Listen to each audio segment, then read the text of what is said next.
Well, finding fresh fruits and vegetables in January is definitely a challenge, but perhaps you're just not looking in the right place. Professional chef and host of the Food Network's Heartland Table, Amy Thielen, has some tips this morning to help us find some great tasting U.S. family farm grown tomatoes in the middle of winter. And you are not going to find them in your produce aisle. Good morning, Amy. Hi, Amy. How are you? I am good, and I'm excited that we're talking about tomatoes. That is one of those things that is a staple in my household. Yeah, it's part of the winter pantry for sure.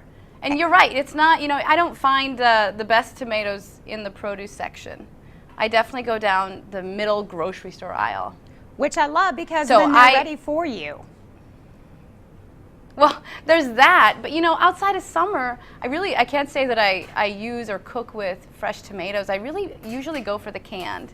And I've tried them all, I think. The grocery store is kind of my life, right? Yes. And these are my favorite. And they're grown in the Midwest and they're non-GMO and the can is BPA free.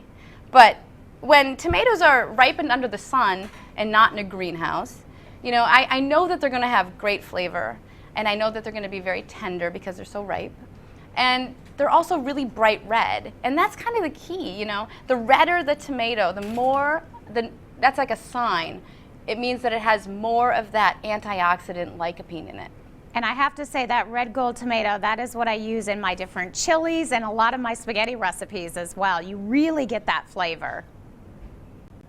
You do, and it's so nice to be that it's from the Midwest and I don't have to have a tomato that's crossed an ocean for me. Yes.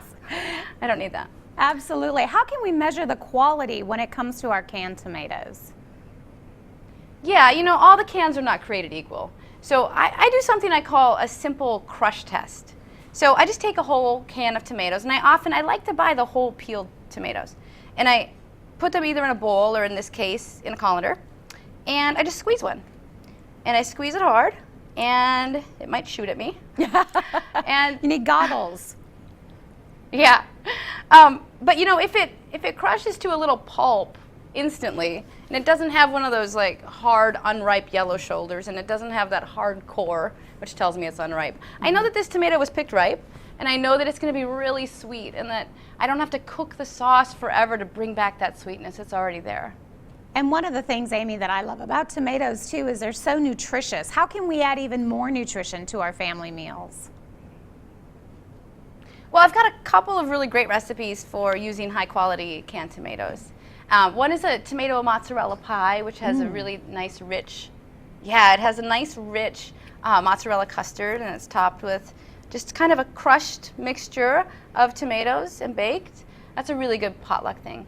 And then this is a variation. This is a thin crusted pub style pizza with fresh marinara.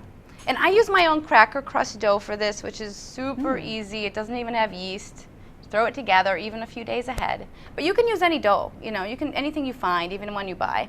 And then you just brush it with olive oil, and I like to use fresh mozzarella. So you lay down a nice thin blanket of fresh mozzarella, and then you just tear the tomatoes and put them on top, and shower it with Parmesan, a little bit of salt and pepper, and pop it into a really hot 500-degree oven, so it's comes out blistering. And the tomatoes, they taste, they definitely taste like a vegetable. They're very bright in the middle of the winter. Yeah, it's really good. That looks so good. You are definitely making our mouths water over here. And I love that you're when I think of the canned tomatoes, I use them for very traditional recipes. I love that you're branching out with a lot of different ideas. Yeah, you can find these and more of those ideas at redgoldtomatoes.com. All right, well, we will definitely check them out in our local grocery store. Amy, great to talk with you this morning. Thank you for our inspiration. So nice talking to you, Amy.